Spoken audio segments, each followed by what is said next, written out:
Meski dalam sebuah hadits Rasulullah Shallallahu Alaihi Wasallam pernah menyampaikan bahwa kebanyakan penghuni neraka adalah wanita, bukan berarti laki-laki bisa tenang dan leha-leha begitu saja.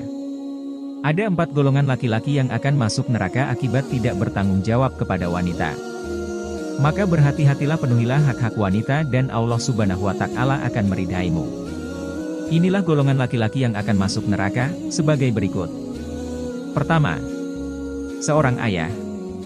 Jika seorang lelaki yang telah menyandang gelar ayah namun ia tidak mempedulikan anak perempuannya. Tidak peduli dia sholat atau tidak.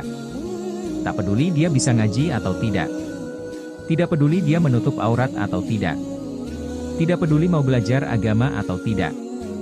Tugas seorang ayah bukan hanya mencari nafkah tetapi juga membimbing kepada kebaikan. Sebagaimana Rasulullah Shallallahu Alaihi Wasallam bersabda, setiap kamu adalah pemimpin, dan setiap pemimpin akan dimintai pertanggungjawaban terhadap apa yang dipimpin. Seorang lelaki adalah pemimpin bagi anggota keluarganya, dan ia akan dimintai pertanggungjawaban terhadap apa yang telah dipimpinnya atas mereka. Hadis riwayat Muslim. Kedua, seorang suami. Suami yang durhaka dan zalim kepada istrinya. Istri merupakan amanah yang dititipkan walinya kepada seorang pria yang bernama suami. Ingatlah, istri bukan hanya mesin pembuat anak, tetapi istri adalah sebuah titipan yang harus dijaga dan beri kasih sayang.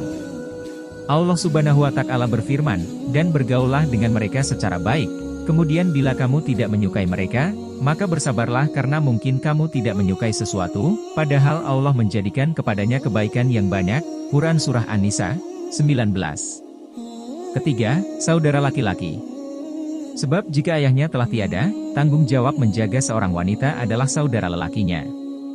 Termasuk dalam hal ini paman, jika mereka hanya mementingkan keluarganya saja, sementara adik atau keponakannya dibiarkan jauh dari ajaran Islam, maka tunggulah ancaman neraka di akhirat kelak.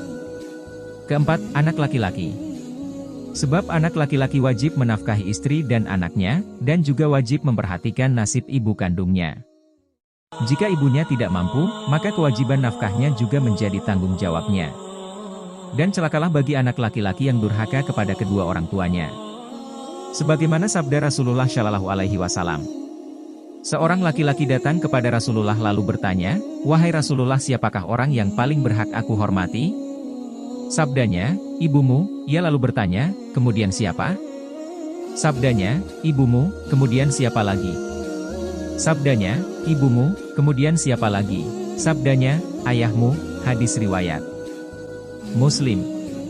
Hadis menjelaskan bahwa kita sebagai anak harus memperlakukan orang tua sebaik-baiknya, khususnya seorang ibu yang telah melahirkan kita hingga kita dewasa kini.